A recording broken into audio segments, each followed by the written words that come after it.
Welcome to the Joshua Morales Podcast. Just for a little bit of context, what do you do and how did you get into it?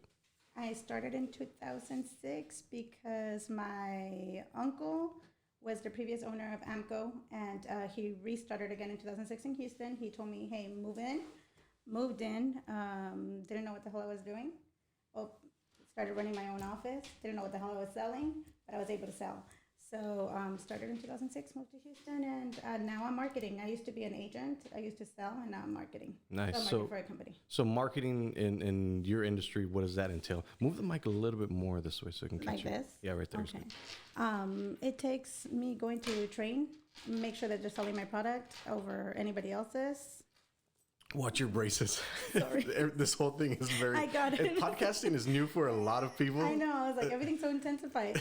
My kids were watching a YouTube video on the, biting and the... what it ASMR I have or something? no freaking idea, but I was, literally, glued to the TV for, 20 minutes, and I Really? felt stupid afterwards, but it's My okay. daughter is like, Dad, shut up. Listen.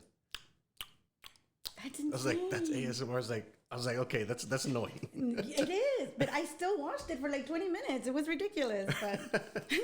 But anyways, back to so what is the marketing in your industry? I make sure that they're writing. I deal with a lot of independent agents. I have over 300 agents under me.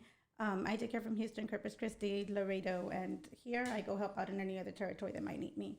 So I go train, make sure they're doing what they're supposed to be doing, selling, make sure they're not doing anything fraudulent, audit, and just be on top of them. Make sure that they're one of the ones that they're writing through, because they have the ability to write through 20 carriers. Okay. So I want to be one of those. And this is what industry is this? Auto insurance. Auto insurance. Okay. So I'm sure there's a ton of regulations, right? Yes, there is. I have no idea. That's him. Okay. Come on. So my dog is in the room, so people can't see. Oh yeah. I was like, that's him. But it is on video too, so. There you go. But I'm gonna tell you, he's very annoying, and at certain times he hasn't chilled out yet. It's okay, because next time you invite me, if you ever invite me again, I'm gonna bring my dogs, and it's gonna be like game on. All right, so what do you think in your industry is? Do you have to be introverted or extroverted? And the reason I ask is because sales, I feel, is an extroverted person's game. It is. So are you extroverted only in business? I am. So touch on that. I am. I'm actually very outgoing. I'm actually one of the most annoying reps there is. I'm constantly on them. I socialize with them. I feel that you have to build a personal relationship with them. But as soon as I'm home at 6 o'clock, I want nothing to do with human interaction at all, just because I'm so exhausted from multiple personalities. And what people don't understand is that I walk into 5 offices a day for the most part. And everybody has a different persona. One of them will tell me about all the personal issues they're going through. So I come out drained of that particular visit. And then the next visit, everybody's like happy-go-lucky. They're getting married. Baby shower is happy. It's my emotions are all over the place because of the vibes. I'm real big on vibes. The vibes that they kind of feed off me. So once I'm home, weekends when my kids are home, I try not to go out. I'm in my couch with a glass of wine, watching my TV, not talking to anybody. I think that I ran across that a lot lately with people that I interview that are they're going towards they're putting their careers first, right? Yes. So I feel like they're always out there, they're always doing something, and they're feeding off of people's energies. And that's true, because that happens to me a lot. I meet a ton of people a day. I talk to a lot of people, and I'm in meetings all the time. And most of it's business. I kind of don't like to I guess juggle business and personal relationships, but I know personal relationships help the business grow, and that long-term relationship leads to long-term revenue, which is what I like in business, right? But it's true, because I do get drained. I'm working all day, and then my kids get back, and I'm tired. It's oh, okay, and then I got to do this. Exactly. So I'm in dad mode now.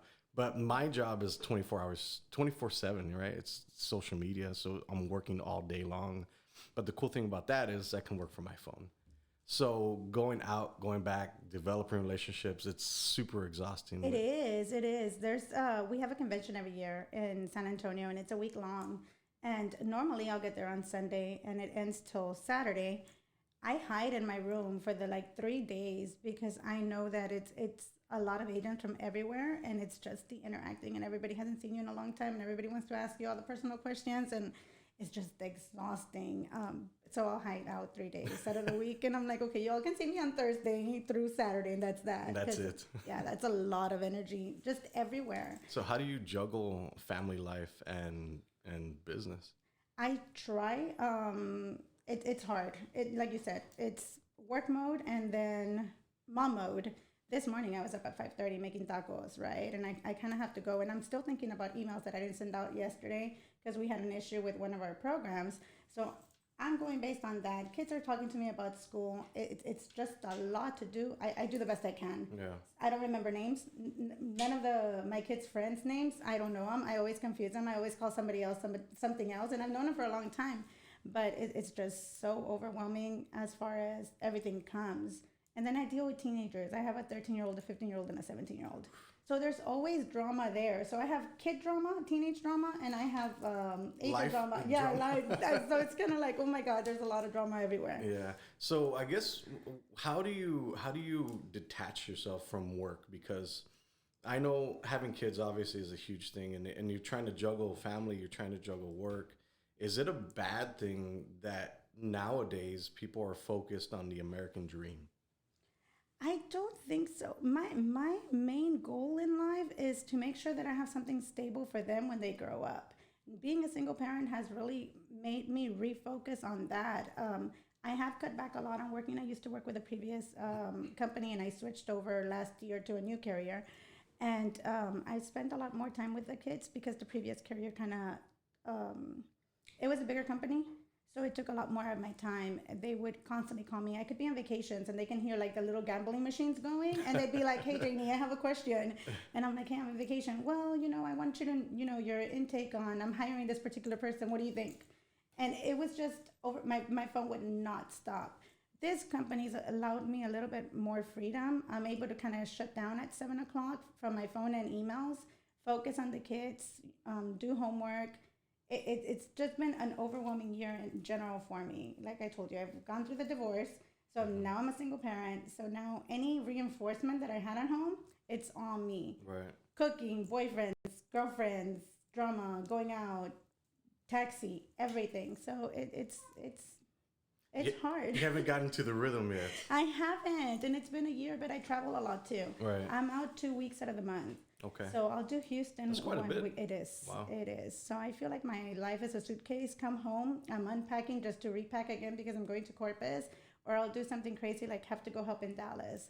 And my kids are kind of used to that rhythm. During the summer, I'm able to take them with me though. Mm-hmm. During the summer, they travel with me. If I spend a week in Houston, they'll go with me. It's gotten a little bit harder now that my daughter is 17 and she's going to college, but we've managed. And my life is chaos. Yeah. It's a controlled chaos. Controlled chaos. Non-controlled, actually. So let me ask you this. I heard a statistic actually this morning. I was listening to, I forget, I was listening to something, and a guy was talking about how social media has, I guess, it's kind of pushed kids to be depressed, to be suicidal. And the reason why is because they're keeping up with people on social media. And I don't have teenagers. So this is a question that I'm asking you, and I'm sure a lot of people want to know, is have you seen that in your children, like where they're just on their phones all the time? They're just plugged into their phone. Well, see, we have a rule. Dinner in my house, there's no cell phones. Okay. So 6 o'clock to 8 o'clock, there's actually no cell phones at all. Unless mom gets a work phone, then I have to run to the computer or do whatever I need to do. But other than that, there is no cell phones. I don't allow them to be on the PS4 because they use that Fortnite a lot. Mm-hmm. I don't allow them to be on the PS4 all week, with the exception of Wednesday, which is they don't have homework, at Fridays and Saturdays. Okay. And that's limited. Just because during summer, it did get overwhelming where they would be up till 3, 4 in the morning playing with their friends, asleep all day, and there was actually no routine because there was no school going on. Right. And for me, it was easier because I was able to get out to work about 30, 45 minutes later because I didn't have to drop anybody off in the mornings. Yeah. So I have that controlled. I do believe that social media has taken over. And we went on vacation 2 weeks ago to Vegas. Mm-hmm. And their cell phones were limited. I was like, we're here as a family. You can take a couple of photos. You don't need to be uploading everything we're doing, and kind of to control over that. How do you feel about privacy as far as that? Like our children, like for example, for me, I'm always posting pictures of my kids, right? At a certain point, I don't want that many people to know about my life, right? So I kind of limit a lot of stuff that I put out. So a lot of it's business oriented, right? How do you feel about parents that overshare their kids? Like it's just putting everything out there. I'm very private with my kids too, and you have me on social media, and you know that half the crap I put is crap, right? Like just stuff that comes to my head. I feel that you need to have some sort of privacy with them because you never know, especially me being a single parent, I think, and allowing people to start joining your social media when you start meeting outside your normal circle. It's hard. My kids are mine. I won't even allow somebody to go to my house. I'm very Mexican like that. I have that culture where my dad always taught me, if anybody's going to go to your house, you have to make sure that you know them, remember that your kids are there. So I'm the same way with social media. I feel that my kids should be limited, or whatever I post on my kids should be limited. Nobody should know what they're doing. Do you feel like we were the last generation that were able to go play outside and do those things? I do. You can't do that stuff anymore. I do. It's like, it's so scary now. Like I would love for my daughter to go hang out with friends in the neighborhood. I do too. But it's too dangerous. I don't think it's dangerous. I think the danger has always been there. I just feel that now with the social media, it's just so out there. I believe that we encountered the same dangers when we were little. It's just... I don't know that, because I remember I would leave in the morning and my parents would like, just go do whatever you want to do. So I'd probably leave like at 9 in the morning during summer, get back like at 10 o'clock at night, and we'd figure it out. Like I'd go find food somewhere at a friend's house or something. But we would be doing stupid stuff. See, but we have survival skills. My kids don't have survival skills.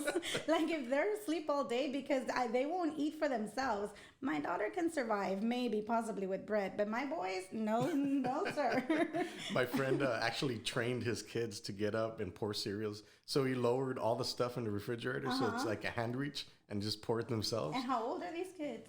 I think he's been doing that since they were 5, 4. See, I have a 15-year-old and a 13-year-old that will starve at home if I don't get home. And they'll be like, you didn't bring food? I'm like, you've been home all day. So I was watching a post the other day that said they want to bring back, I guess, homeroom skills or whatever it is, where they actually teach kids how to cook and stuff like that in school. What we had in yeah, high we had school. that, Yeah. but we don't have that stuff anymore. They don't have a lot of this stuff. And I feel that school these days are kind of just crap. Realistically, I mean, they're doing I appreciate the college thing, but they're not really giving them the chance to actually go out there and go to college and experience that lifestyle. So by the time they're done with high school and they finish with an associate degree and they continue to go to college, they have no knowledge. They don't know what like real world. Yeah, real world. They don't have any knowledge. I feel like our kids nowadays are so open-minded yet close-minded, if that makes any sense. I know it does. None of them want to start working. I started working when I was 16. The minute I was able to get a job, I got a job. And I feel that kids nowadays are a little bit slower with that process, trying to get, they don't know what struggling is. What do you think, what do you attribute that to? Social media. You think so? I think so. So I guess another question would be, how millennials, I'm sure you have millennials. I do. So how have you seen their work ethic versus, I guess, a little older generation or even younger generation? They don't have work ethics. I firmly believe that they feel entitled. I feel a lot of my kids included. I feel that they don't know what it's like to see your parent actually struggle, because I've always figured it out. And I feel that they don't have a work ethic. Do you think that that's going to be like a crutch for them? Like older, like when they get older, they're going to be like, well, our parents always provided for us. Like we never have to struggle. Like I want to get my daughter and my son out of the house by 18. Like that's the goal. Yeah. Right. And in our culture, I know that we stay till like 30. Yeah. Be like 45 and living in I need to leave. But I feel like I want to be able to prepare them enough. But I think now that this generation doesn't want to work or is trying to find an easy way out to do stuff, it's going to be harder to push them out. Or I could be completely wrong. Maybe they just want to get out by 18. I feel like, no, my daughter, like I said, is 17 and she has absolutely no desire of leaving my house, you know? I don't necessarily think that's a bad thing. I don't either. But, you know, when I was 17, 18, that was the goal. Like, okay, you're going to move out at 18 and start your own life. I don't see that anymore. And one of the things that I've always told my daughter is like a lot of her friends, her parents are kind of like, hey, get yourself somebody with money, make yourself somebody, meet somebody with money, make sure that they can provide for you.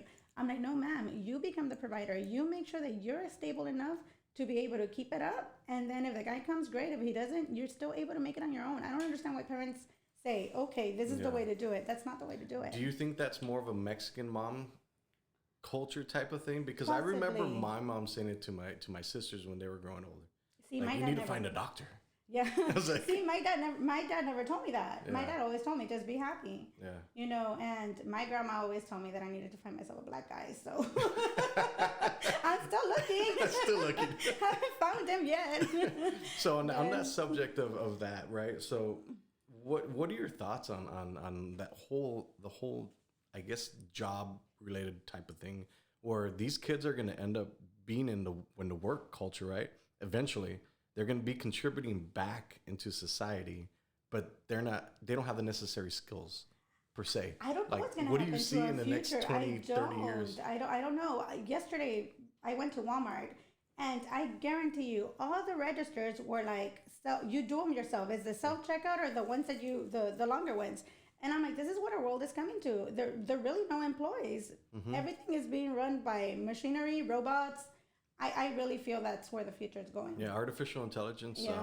So I was reading a statistic the other day that said that at the malls, right, for example, retail is going to be the first place that goes. Like Amazon's already taken up another $20 billion. Do you use Amazon? Oh my God, especially when I'm drinking. I need everything. So you're more likely to buy when you've been drinking at nighttime, I'm assuming? But the only reason I ran into you in the mall was because it was during the week and I didn't think that there was going to be a lot of humans. So I was like, okay, I'm going in and out. I went strictly for my kids and then walked out, and it was great because there was very limited humans there. Yeah, there weren't too many. There weren't too many, but other than that, I do my shopping online. I do Amazon. So what skills do you think that kids are going to need in the future to be able to find a job? Probably technology, probably be able to do some mobile app. YouTube is really taking over. I feel that everybody wants to be a YouTube star, which I think is ridiculous because they have literally no talent. But some of them don't. Some of them do, but literally, my kid will spend the full day on Saturday watching other kids play Fortnite when he has the game at home. Right. You know what I mean? Like, I don't understand. What do you think that is? Because my daughter does that too. I don't get it. I don't get it either. It's like you can play it. You can get to his level too. Nope, they're literally in front of the TV seeing him play. That's crazy because those kids can make a ton of money. Yeah, they're like making six figures. I know. Easy. I know. Like the good ones. We're in the wrong business. Yeah, I know.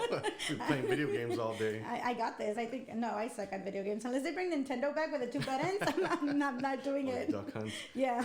There was I was listening to I think it was in Beverly Hills that some famous actor was complaining that his neighbor just bought a $7 million house and he was a YouTuber.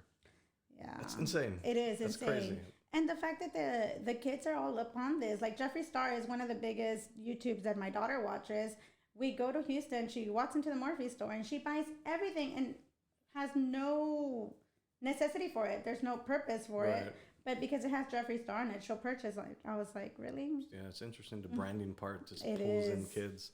They were also talking about that, like the branding and advertising, since America's geared towards advertising. We're in an advertising culture, right? In like Britain or something, you won't see all that stuff. Like I was last night at one of my clients' places, and he's British, so he has a real thick accent. He's like, yeah, when we watch football, not American football, soccer, like you won't see any advertisements. Like American football is made for advertising. It's made to gear people to buy stuff. Well, just think of it. The YouTubes nowadays, you're watching something and then an ad comes out now, and that didn't used to happen anymore. But now there's two ads, 1 and 2 back to back, which crazy. is insane. Yeah. It interrupts my music.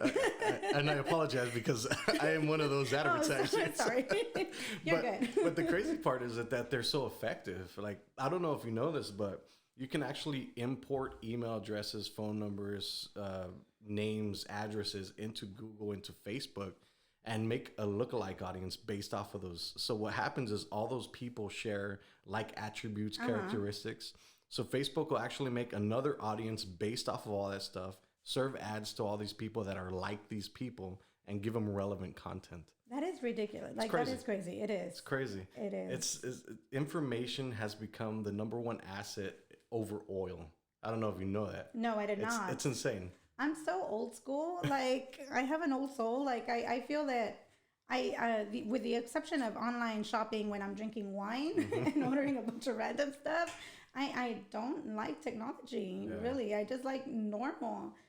Hulu's the new normal. I mean, who uses cable now? Hulu, Netflix? No. I still pay for cable. I do too, but I don't use it. Yeah. I don't use it. With the exception of baseball. I will turn on Oh, you're a huge baseball fan. I'm a huge baseball fan. That's awesome. I got to film Major League Baseball in Mexico. I saw that. That was awesome.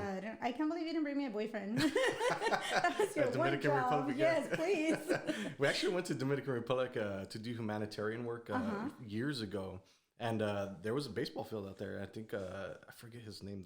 What's the main Dominican Republic guy? Big Papi? Sosa. Yeah, Sammy Sosa. Yeah, Sammy Sosa. Okay. He was from there, and baseball's a huge deal over there. Yeah. It's pretty awesome. But that's like their way out to get out of that poor Of course, country. but I mean, look at them. They play amazing, and they're beautiful to look at. Win-win situation for me. Win-win. For me, at least. I don't know about the world. So let's touch on that then. Going from you were married when we first met, right? And you had children at the time, right? Okay, let me word this correctly. How did you transition into single life, coming from marriage, having children, being married so long? I was married for 16 years. I've been officially separated, divorced for a year. Prior to that, we had 1 year. 1 year. 1 year. First, prior to that, we had already been having issues. So it's been 3 years total. It's been crazy.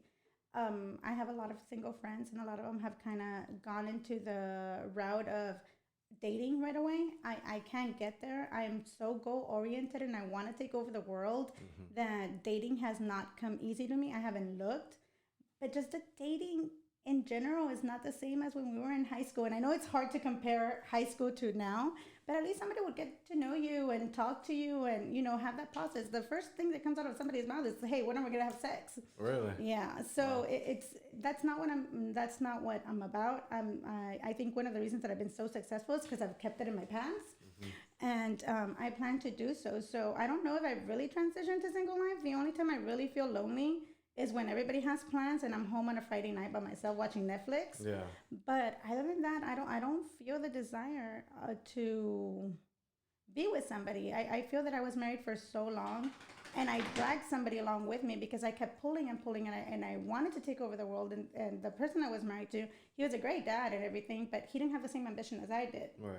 So it's hard to juggle that. And I was working all the time. I was pulling the household, and, you know, he was helping me with the kids. But going from that to being by myself on the couch, actually relaxing and enjoying and being able to work at 7 o'clock without somebody telling me something, that to me is peaceful and amazing. Yeah, I agree. I don't get the, because I'm married. I'm still married, right? Yeah. So that whole single life, transitioning into that part, you're talking about like people are just after sex. Yes. Talk about that, because I'm interested in the. I think your phone's ringing. Oh, you're fine. I think the transition of where we used to be when we were dating, like when I was dating when I was younger, it was always meeting somebody, going out to Taco Bell. Exactly. Like having conversations, talking on the phone. So I don't know anything about this new world that's here. So touch on that, like the people that you meet. Well, first of all, my industry is very sexual. I feel that men are after sex, and that's one of the main reasons women advance. I don't want to be that. I've always kept to myself. Even when I was married, I had to keep it to myself. But even being single now, and that's what I explained, going to the convention, everybody's kind of just sleeping around with everybody. Everybody kind of just mixes partners. One of the first questions I got asked when I started marketing was, when are you going to jump on my dick? Wow. From one of my agents, who's now a really good friend of mine, right? Yeah. But it's like that is the mentality of the man. Now, I deal with a lot of multimillionaire men who feel entitled. So having to deal with that on a daily basis, I feel like I've become kind of a man too. I have a very vulgar language. I will cuss a lot. But that is one of the first questions that comes on to me. Is like, hey, are we going to sleep together? Hey, are we going to do this? It's like, you don't even know me, but I think you're beautiful. Okay, well, what do I like? Yeah. What do I want to do? And call me old school, but I still want you to think about me. Right. You know? Do you feel like you had to develop that? Okay, so obviously that wasn't your character, right? You had to build that character. I had to. Meeting these people. I had to. So touch on that then, because you're thrown into this industry where it's male dominated. It is male dominated. So how did you have to change it? When did you figure that out? I figured it out as soon as I started, when I first got it on, because I literally shook his hand, and that's what he told me. Wow. And I was like, okay, I have to keep my posture. I cannot get mad at him yet because I don't have the relationship with. Now, anytime he'll tell me, he's like, I've been after you for 10 years and you still don't, put out. I'm like, yeah, look, and you still keep writing. So something's working, right? But yeah, you have to grow thick skin. And a lot of people, there's a lot of expectations. You won't rise higher. My previous boss was actually one of the biggest hoes out there. He was sleeping around constantly, had all these women that he was messing around with, and they got different things depending on the women. They would either get incentives or they would get whatever it was. So it was just dealing with that, seeing that firsthand, being that my ex-boss was like this. I had to be like, okay, I have to be on my A game, and I have to grow thick skin, and I have to talk. Yeah. So when I first got divorced, my boss actually told me, he's like, hey, so when are you going to sleep with me now that you're divorced? I'm like, you wish. Like, no, I'm not going to do that. You need to stop that, because that is unethical. Right. Whatever you're doing with the girls, I really don't give a shit who you're fucking or who you're not fucking. Sorry. But you're not going to mess around with me like that. You're not going to talk to me like that. So. Yeah, I think it's important to draw that line in the beginning of the relationships, because especially in business. It is. Like, I always find it hard to, like we were talking about earlier, is mix business and pleasure, right? Because clients will invite me out to drinks, right? And I'll go, I'll talk to them, but I make it a point to like let them know, like, this is business. Like, I'm only interested in growing your business because that's a reflection of who I am, right? Exactly. And I have to build a reputation. The last thing I want to do is have a reputation where I'm sleeping around with all my clients and stuff like that. I was like, no. But even if you did have that reputation, it wouldn't look as bad as you as it would me. Yeah, Do you know that's what true. I mean? Yeah. So I always had to be very careful, even who I was talking to, and I always had to keep that line. Conventions, for example, I have a really good friend of mine who's in Houston, and he instantly became my work boyfriend. He would protect me everywhere. He was always with me. He would never leave me alone, just because of the scenarios that we would be put on and placed on. Now, with a divorce came on board, it was kind of like, okay, now use your divorce to kind of start getting into the guy's head and building business. I was like, that's not what I want. Right. That's not the way I want to present myself, or that's not the card I'm going to play. Oh, I'm getting divorced now. You can send me business. Maybe we can go out and have drinks. It was never like that. Yeah. I do want to be on the top, but I want to know. I want them to know my value. Right. And I have a really good backbone. My uncle, the reason I started, he's a multimillionaire. He actually told me he was going to go on a jet, on his own private jet, next week to New York. I was like, I want to be like you when I grow up. But those are the mentors that I have, that he's always kept, that straight line and always maintained himself. As a woman, it's a lot harder because it's so easy to fall into temptation because of the status. Right. I feel that you can build your own status on your own without being sexually involved with somebody. So you touched on something that I've seen often on social media, and they're called work boyfriends. Uh-huh. Do you feel like that has come about because there's so many praying guys out there? Yeah, I believe so. And so touch on that, because I mean, obviously you're getting a work boyfriend, I'm putting it in air quotes, because you want to feel safe, or you want to have that comfort, like, okay, look, I'm taken, or exactly. I'm being taken care of. Yeah. So touch on that, like why is that phenomenon around? Because I don't think nobody ever talks about it, but I see it quite often. And he's been my work boyfriend for 10 years, right? And we're not in the same company anymore, but he still takes care of me. He's from Houston, so whenever I work Houston, he kind of goes out with me and makes sure that I'm okay. The reason I did it was, obviously I had my ex-boss after me, so he hated this particular person because he was always with me and always protecting me. So I used them as that. I used them because the industry is so ugly. I don't feel that I trusted anybody enough to where I can be drinking with somebody and be alone with them just because you never knew what you were going to be putting in your drink. So with him, I felt protected. With him, I felt taken care of. He always made sure I made it to my room. He always, Okay. yeah. So he was phenomenal since the he's still phenomenal. He's probably one of my favorite humans out there. That's awesome. There was another thing I was gonna ask you, but I completely forgot. It skipped my mind. It'll come back. Yeah, it'll come back. So coffee. You need coffee I need coffee every single morning. So you wake up at 5 in the morning. 5:30 in the morning. Is that your usual routine? Yes. So what does your morning consist of? Like, for me, I wake up, take my kid to school, I listen to something positive to start the day, and then I drink my coffee, and then I start working. Me, 5:30 in the morning, go to the kitchen, make them tacos, make sure that they're fed before going to school, wake everybody up, make sure they're changing. My 15-year-old takes forever to get ready. He's worse than my daughter. My daughter Really? is homeless half the time.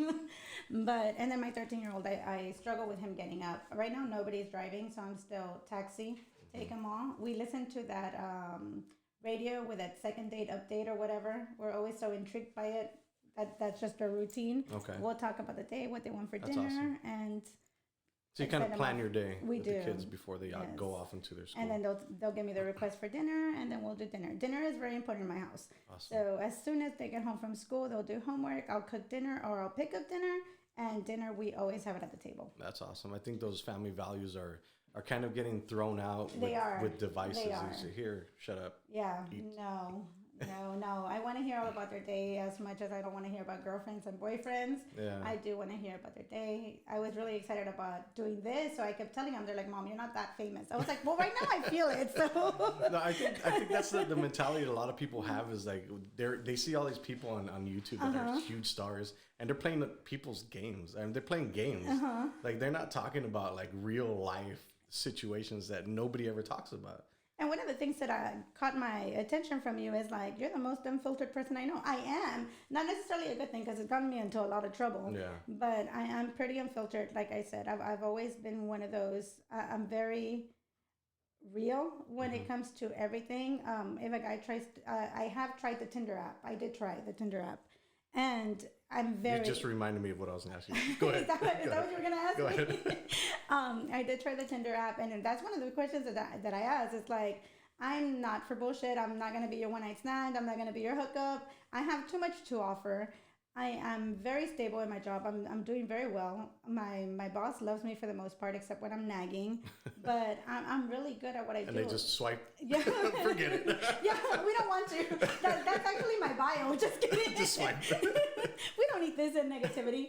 But yeah, so I am very, and in reality, and I hate to be ugly against men, especially talking to you, right? Yeah. But in reality, the only reason I would need a man is for his dick. And Yeah. I have toys for that. So That's funny. I heard a statistic the other day that asked if they were asking women, if you were to have married women, actually, if you were to have a second husband for just one purpose, what would it be? And it was for sex. 70% of women said that was just for sex. So I find it pretty interesting that how women nowadays are kind of disconnecting work and relationships. Like they're most of them are goal oriented. And the reason why I asked you to come on the podcast is because we're having this conversation at the mall, and I don't find too many women that speak like you do, that they want to conquer the world. They're usually on Instagram taking pictures and stuff like that, right? well, you still get a dosage of my selfie every day. So. Yeah. But I'm saying So like still on social media. like goal oriented people, I think the goal part of it is super important for people to have a map of where they're going to go. Well, and I feel that that's why a lot of women fall into relationships that are going to fail, because they're settling for something that they think that they need, because they don't have the ambition to go out there and do it themselves. They don't have the ambition to go out there and do it themselves. They're kind of filling in that with a man, like financially or whatever it may be. And then what ends up happening, they end up divorced, they end up separating, something ends up happening because they're not fulfilled themselves. So Right. I feel, and I will tell my friends, and I'm probably, like I said, the most annoying friend to have, but I always tell my women friends, like, conquer the world. The world is yours. Why do you feel that you need a man in your life? Plus, now I'm like pro-divorce, right? Like, Yeah. I'm like, leave him. You can do it on your own. But I feel that women, that's what one of the reasons women fail. They settle for somebody that is going to help them financially, emotionally, whatever the hell it is. And they kind of stop doing what they want to do because they're worried about the brand clothing they're getting, or the brand purses, shoes, shopping, the freedom, the ability to be home. I don't see how people are happy being home all the time. I don't. I would argue against that because I know some people that do like that. So 7 billion people in this world, right? Everybody has to be a little bit different to enjoy life differently. Do you think that those values of marriage are long gone nowadays? Do you think marriage can last? I don't believe in marriage anymore, considering everything that I've seen. Not necessarily because of my marriage and because my marriage failed. Just everything that I've seen in the industry and my world and the men that surround me and the women. I have women that are having affairs, long term affairs, and they've happily married for the past 10, 15 years. I have men with the same thing. They have multiple women, but the woman is happy at home. So I don't believe there's a legit marriage structure anywhere. And no, I know you're married. I just believe that people are always finding a different type of excitement after you get married and you're married for a while. The routine kind of overplays and kind of takes over. So there's always going to be something missing. Somebody comes along and then starts talking to you nice, and all of a sudden you start feeling butterflies and excitement. Obviously, It's a new feeling you haven't felt in a long time. exactly. Right. So you feel that you're lacking that at home, and all of a sudden this guy's doing something that you're not. Because I had an affair. I had an affair for 2 years. Oh, okay. Yeah. Well, why did you have the affair? Let me Well, ask you that. because I was having issues at home, and my issues were um, non-resolvable. My ex-husband knew I was having an affair. I was very forward about it because that's one of the things. I don't bullshit. Yeah. He asked me, "You're having an affair?" I'm having an affair. So I had an affair for 2 years, and that affair did exactly what I needed it to do, which was block me from reality and take me away to a different place. And while I was away having my affair, it was kind of just my escape, my breathing room, Right. my So it's like sanity, my like, sanity. It's like your drug. Exactly. You're using it to get away from the reality that's going on. Exactly. So do you think that marriage can work? And let me ask you this. Do you think it's better to have marriage? Because obviously your kids are starting the dating routine, right? Yeah. Do you want your kids to be married, find that one person that they can fall in love with for the rest of their life? Granted, knowing that marriage is hard. Yeah. It's not easy, and it's probably one of the most difficult things that a lot of people can do for a long term, right? Yeah. And also take into account our culture here is I think there's 1 million Catholics now in the RGV. So marriage is a huge thing. It is. Not to say that since you're Catholic, you're not going to do anything Yeah. like that, right? There's a lot of hypocrites out there. Of course. But do you think that marriage can work for long term? And from your kids' Point of view. Point From of my view. kids' point of view, I was 19 once in love and blinded. I don't never want my kids to feel the blinding. I believe that you fall in love and you don't care about anything else. The only thing is, did you want to conquer the world with this particular person, and whatever obstacles y'all have, y'all are going to solve them. I want them to think about it clearly. I think that logically you have to make sense of a relationship if it's going to go long term or not. You cannot go based on a feeling of love. Not that I'm Do you think love exists? I do. I think there's different kinds of love. I believe in the love for the kids. I believe in the love for another person. But like I said, as human beings, I always feel that you're lacking something else too. I can have the best dating candidate, right? And I'm still gonna be like, Like the way you put candidates. candidate, and be like, you know what? He doesn't work as hard, but he has all these other things. Or Yeah. he's super sweet and great and caring and corny and everything, right? But he doesn't have the ambition to conquer the world. I need somebody who's going to conquer the world with Right. me. You know what I mean? So, Yeah. do I picture myself married ever again and believing in love? I don't think I can be that stupid ever again. Interesting. That's an interesting take because I feel like a lot of people are moving away from that model. And I think being married does certain things in life. Like for me, it grounded me to be like, okay, well, I don't have to go and look for that stuff anymore. Yeah. I don't need that in my life anymore. I have what I have at home. It's good. I'm going to focus on my career. But at the same time, now that stuff, when I'm putting my career first, it kind of slacks on certain things. So Exactly. that's why I asked you about like work-life balance, like how do you deal with it? But I find it interesting because I don't feel like people are having enough conversations about where this generation is going. Like we notice it all the time. Like people are getting divorced left and right. It's crazy. when back then in our parents' era, divorce was like, oh my God, you don't talk about it, right? Yeah. Or it doesn't happen. So taboo. Really. And even when I was going through my divorce, my dad made it a point to where family and friends, he'd be like, oh, he's away. He's away. That's the reason he didn't come to the party. Or, oh, no, he's working away. And I'm like, Dad, just say that I'm divorced. Like, Yeah. there's nothing wrong with that. But getting it out of his mouth was an obstacle. And I think it's a cultural thing. It is a culture thing. Definitely. And that's because I met your father once, Yes. right? That's right. Well, you know how he is. He's very Mexican. Yeah, that's awesome. So I find it interesting because we're literally in the middle of our parents' thoughts and of our children's thoughts. Well, let me tell you this, and I'm sure they're not going to listen to this, so I can talk about it freely. But my parents are having an affair amongst each other. They've been divorced since I was 12, and all of a sudden now they're having an affair. And in their older age. And their older age. My dad's going to be 60 actually next month. And my dad is literally acting like a middle school boy in love. And so is my mom. So seeing that, I'm like, when did the roles turn? Because now I'm like, you guys need to think logically. Like, I know that you guys are in love and whatever, but realistically speaking, like, you have a lot to lose, both of you. This comes out in the air. Oh, we'll start from the bottom up. How do you start from the bottom up at 60? Right.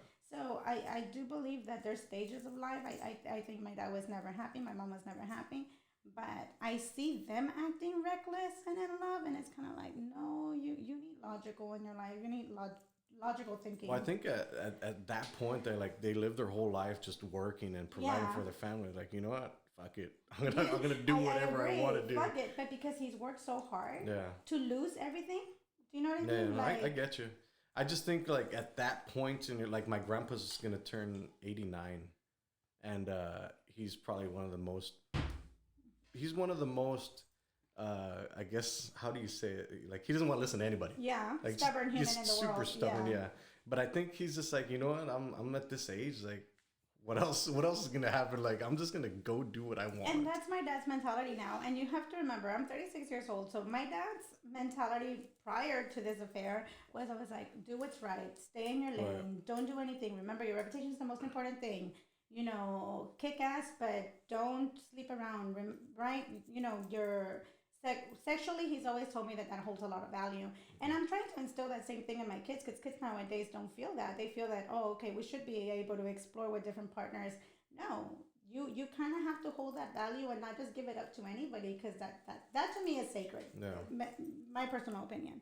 But now he's like, Mija, you need to have fun and YOLO and enjoy. And I'm like, after 36 years of being told not to do certain things, now all of a sudden you want me to be like, YOLO, okay. Yeah, I think just time changes. Like, like even 5 years can change somebody completely. Yeah. I think, well, actually, one of my best friends that was the best man at my wedding, he and his girlfriend were together for like 12 years. For 12 years, right? And she had children, and he doesn't have children. They wanted to have children together. But then after, best friends, like, right? And we got to know his girlfriend really well over the years. And then just one day we found out that he was cheating on her, and we didn't know anything about it, right? So it came as a surprise to us. But a girl's mentality towards that versus a guy's mentality towards it, like, we don't care. Like, we're guys, right? We just, whatever. It's an affair and it's a affair. Yeah, whatever it is. But the girls are like, they're hurt about it. Like, I can't believe he would do that and stuff like that. But then, of course, the relationship between them is very personal. So we don't really know what's going on. We assumed it was because he wanted to have children. A lot of us had kids, so he wanted to have kids as well. So, and she couldn't have children, right?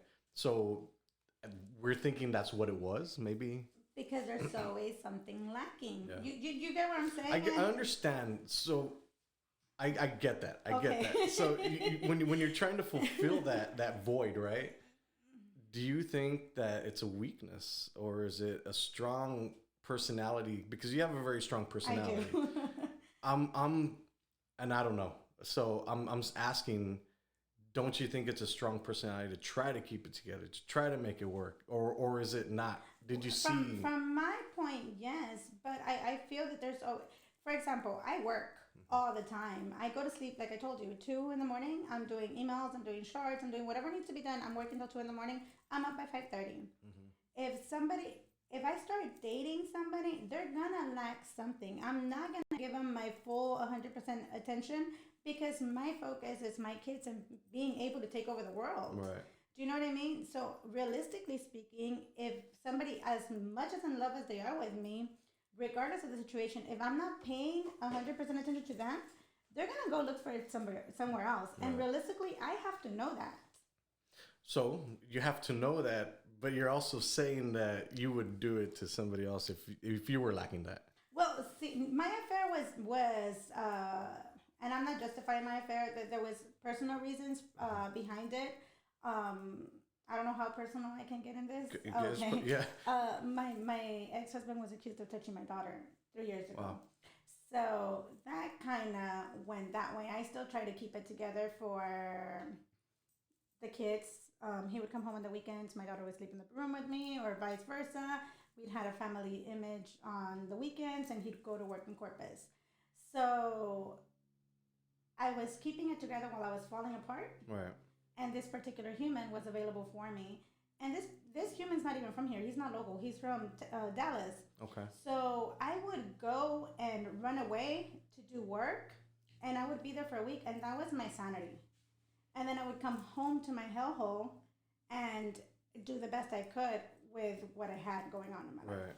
That's interesting that you talk about that, because I work for the Children's Advocacy Center of Hidalgo County. Okay. And last year, actually, it was probably further, more than a year ago, when we started doing their digital marketing on Facebook, I think it was July, they found the most cases that were reported during like the whole, any time before that.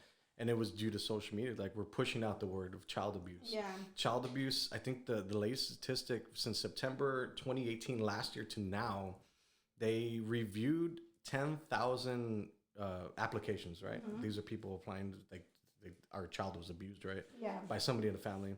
But they saw actually 2,000 kids, families, and during that time, that's a ton of that's a ton of child abuse that's going on that nobody has a clue, because it's super taboo to talk about child abuse. Exactly. But it happens more often, and in a lot of the cases, it's somebody that they know, somebody that's very close. So yeah, it was a struggle, because I wish I had a normal divorce or a normal. We don't have to talk about this if you. No, Okay. it's just getting to where I'm at. I think that emotionally, I was obviously out of my relationship, but I stuck by it because my boys were still small. So I portrayed to have that happy married life and social media, right? That we were always together. And now I looked for somebody else, and I don't regret my affair. I think that that's one of the things that has probably made me who I am. Would I have ever done it in the right mind? Absolutely not, Right. because I'm real big on my morals.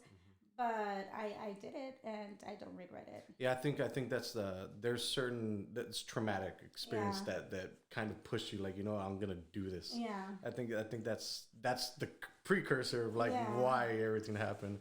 But that's interesting. I find that nowadays it's getting very tough to live a decent life, because people are capable of so many horrible things. It is. And it could be somebody as close as you and me, like right here. And that's one of the things that I'm just like, okay, look at my situation. I was married for 16 years to a human I assumed I knew, right? And then you have all my friends dating guys that they don't know, welcoming into their house with their kids. There is like, my situation was right there with somebody familiar. What makes you think that you're not going to encounter this with somebody that you don't know? Right. So I'm very big on that, and maybe that's one of the reasons that You have your guard up. I do have my guard up, but like I told you, it happened 3 years ago, and it kind of helped me set up to where I'm at now, because realistically, I was that in love, high school, oh my God, I'd do anything for marriage type of girl. And when that happened, it's like, no, you have to take care of these kids by yourself. You have to make sure that you're stable enough. You're going to have to hustle, and you're going to have to work your ass off. Yeah. And you instill that into your children. I do. I'm guessing. I do. So a lot of people take these traumatic experiences and they use them to further themselves. They do, or they fall, Yeah. and they fall into depression. And why me? I didn't have the luxury to do that. Did you go through depression? I don't think I gave myself enough time to do it. I went into survival mode right away. I knew that what I had known for so long was gonna go away. So I had to make sure that I was able to keep it together. And So do you it. just pretty much put work. work, work, work, work. Do you think that you'll relapse on that Well, if you don't? So, for example, if you don't stay busy. I do, and I think that I would probably be doing half the crap that these people that my circle does. Is going out, drinking, partying, meeting, hooking up with different guys. I mean, everybody deals with their situations differently. Right. I actually am detoxing from alcohol for 40 days for my personal being, my decision I took because a couple of weeks ago, one of my really good friends, her husband passed away. Oh wow. And they had been married since they were 16. They're 40. She's 43 now. So she's widowed at 43 and she's going through all these emotions. I literally found her outside her house crying, not being able to go in drunk, going through all these emotions. And I thought to myself, I haven't even done that. I haven't even let my emotions completely out. I've been so focused on kind of going and regaining. I started drinking wine at night to fall asleep, to be able to sleep. And I was like, you know what? The healthy version of this would be kind of just like detox for yourself. I started praying. One of my best friends actually told me, do this. I've been writing all my prayers and my hopes and my goals down. So that is my routine now versus the having a glass of wine. Yeah. So do you feel that having that routine has helped you out dealing with this going forward? It does. What advice would you give somebody that probably is just got divorced and they're experiencing something like your friend was? I think that you don't go and jump in the wagon just to try to fill in that void. I think you have to refine yourself again. You lose yourself in marriage. I feel that you don't become. I wasn't Janie anymore. I was Janie and Frank. And it was always what we wanted to do together, what we did together. It was the family unit. So going from that to Janie, what does Janie like to do? What does Janie like to do on her own? What makes Janie happy versus what makes us happy? That alone has been eye-opening because now I'm self-discovering again. I'm not the same girl that got married at 19. Mm-hmm. I was a kid. Now I'm 36, trying to figure life out. Yeah, your whole life has completely changed, exactly. And it's navigated all these roads to get you where to you are. So what does your next 5 years look like? Well, I'm hoping to take over the world, conquer it all. I do plan to stay here in the industry. I do love it. I've been doing it since 2006. I do at one point plan to open up my own agency and go from there and continue kicking ass and just keep moving forward. I want to be on top with all those multimillionaires with a private jet. Yeah. Right? Those are my goals. Awesome. So artificial intelligence, I asked this to all my guests that come on.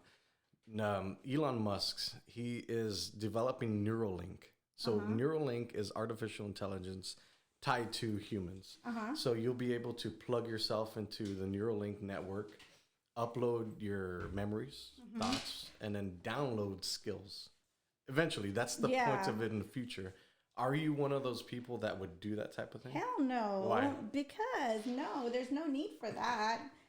We've gone this far without it. I don't. I'm really against technology. So let's just say that now. So our older generation, our parents, our grandfathers, they're beginning to slowly die off, right? We're going to be the new people that are going to be where our parents are. Like, how do you text? How do you do this stuff? Do you feel like that's going to be us with that Neuralink? I do. So do you think we'll be the dinosaurs eventually? I do. But I'm okay with that because I enjoy talking to my grandparents and the older generation and kind of hearing what they had to do and how things are so different. I would hope my kids would come back and be like, VHS, what is that? You know what I mean? Like, let me ask you this. So my grandfather, he's widowed now, right? So he is a very lonely man now that my grandmother's not around. But he's in a world now where everybody's on their phone. Even my parents, his kids, are on their phone looking at pictures of their grandkids, right? So how do you feel like, is it for us when we're at that point?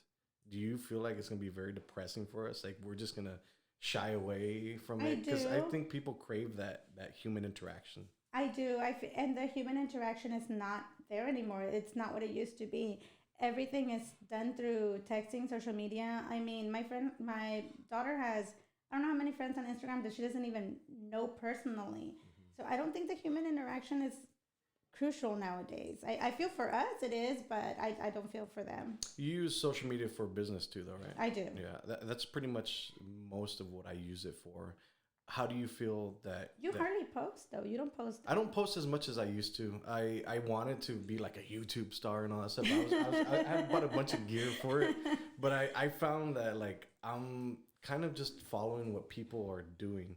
It's not really what I want to do. I was kind of showing like people like, look, this is where I'm at, and I feel like it's kind of like bringing in envious. Like I want to show people like what I'm doing. And that's so cliche though. I hate it. It's like, why are you going to the beach and posting it for the world to see when you're at the beach? Enjoy the beach. Like the beach is right in front of you. Yeah. So on vacation, I will work because I like to work. Like I'll be. I think when we went to Cancun, I was on my computer at the bar, but I don't like to not be productive. Well, I work all the time too. I was in Vegas and I was working. I was still answering phone calls, answering emails. My kids were waking up super. I always work, and I think if I had a flaw and I would be like, okay, this is one of the reasons probably my marriage failed is because I am a workaholic. I feel that I need to work. I feel I watch a movie. I don't understand how humans go to the movies, to be quite honest, because I cannot focus on something for 2.5 hours without thinking about stuff that I have to do. Right. I watch a movie at home, but I'm doing 200 other things. Right. Like I'm not really paying attention to the movie. Yeah. But I'm with you on that. I work all the time. Yeah, I don't think it's necessarily a bad thing. I was talking to Dr. Chirac, which is a doctor, and she specializes in maltreatment and child abuse. So I was asking her, I was like, well, how does it work? Because I work from this office most of the day, right? And when I have to bring home work after 5 when I have the kids here, sometimes I got to jump on the computer and my mind is focused on that because I want to get it done and then move on to the next thing, right?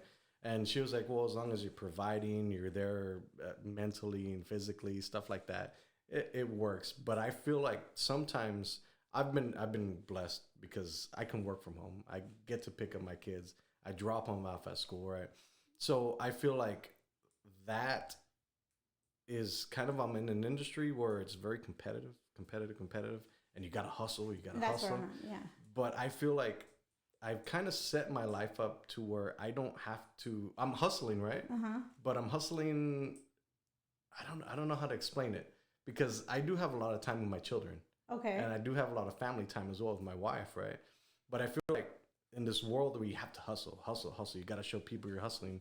That's why I create so much content because I want to be able to have that content, push it out whenever I want. And it seems like I'm hustling.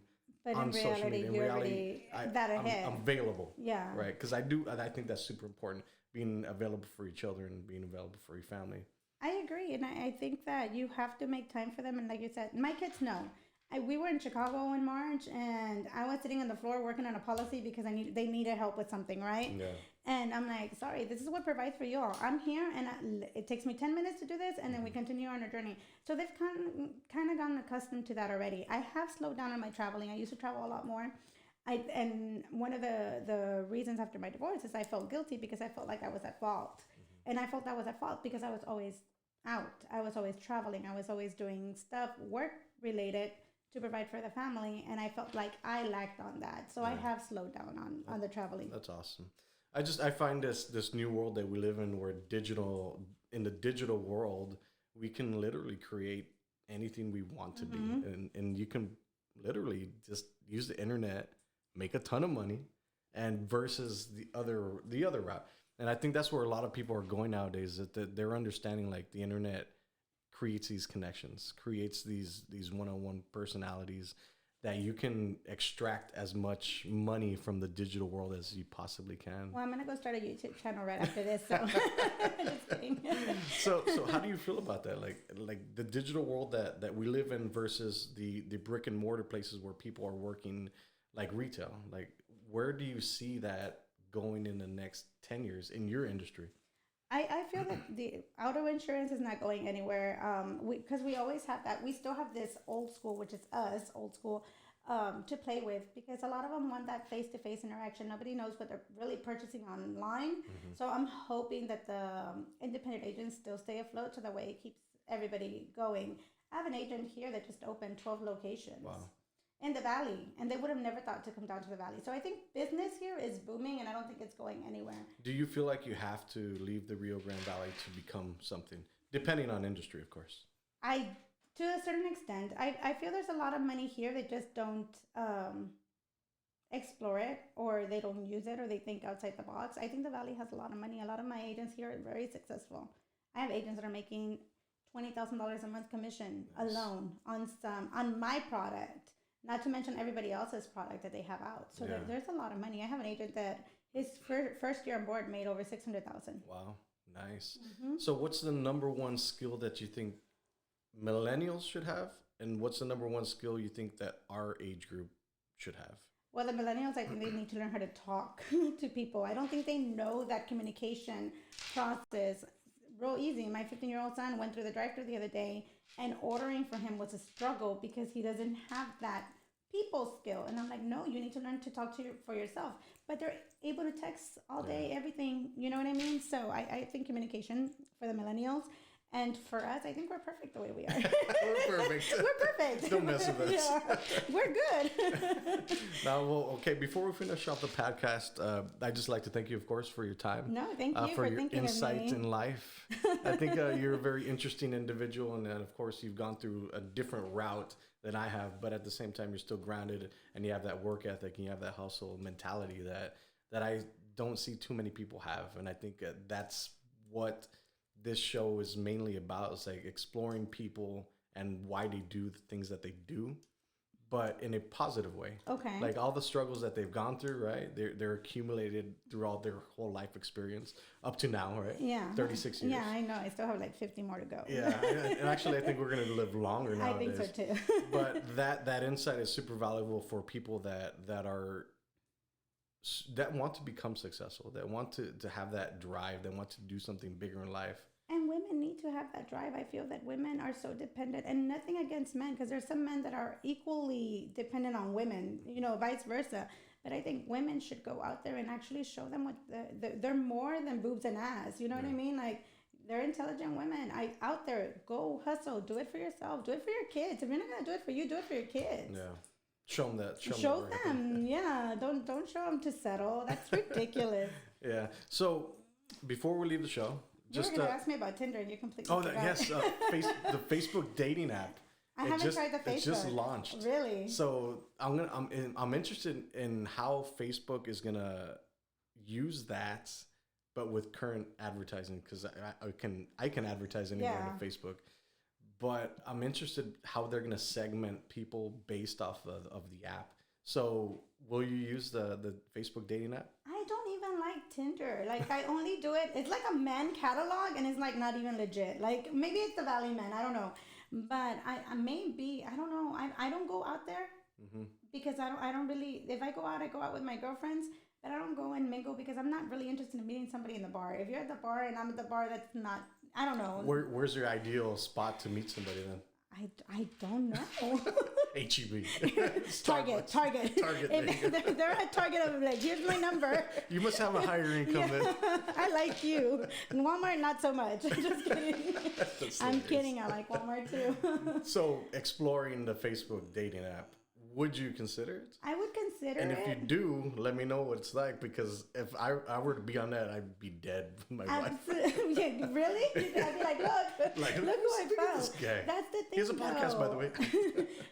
That's the thing, though. Like, the half Tinder is like my high school classmates, and I'm like, no.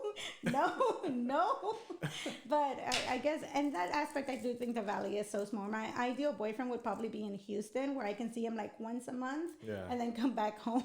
I think that's a lot of relationships are going that route, where you can see each other for 2 weeks and then go about your thing and then go back and whatever. I just can't deal with somebody who's going to be overwhelming. The Mexican culture is very machismo. I don't have time for that. I don't have time for somebody who's going to be on my ass all the time, because I don't. You're on the go all the time. I am on the go. So before we leave the podcast, let everybody know where they can find you and use your services. Oh, well, technically they can't. Okay. Because Sorry. What kind of services are we talking about? I don't have those yet. Give me another year. Just kidding. No, actually they have to be licensed in order to be able to get an appointment with me. But if they do have a license, I'll leave you my contact information. Awesome. Perfect. Then we can share that in the podcast notes. Absolutely. But once again, thank you very much for your time. You. And I appreciate the insight. Last question. Yes. all your accumulated knowledge of life up to these 36 years, what is your best piece of advice that you can give anybody? You can handle it all. Life is a curveball, but you can handle it all. You just have to be strong enough and want it. Awesome, Janie. Thank you very much. Thank you, Josh.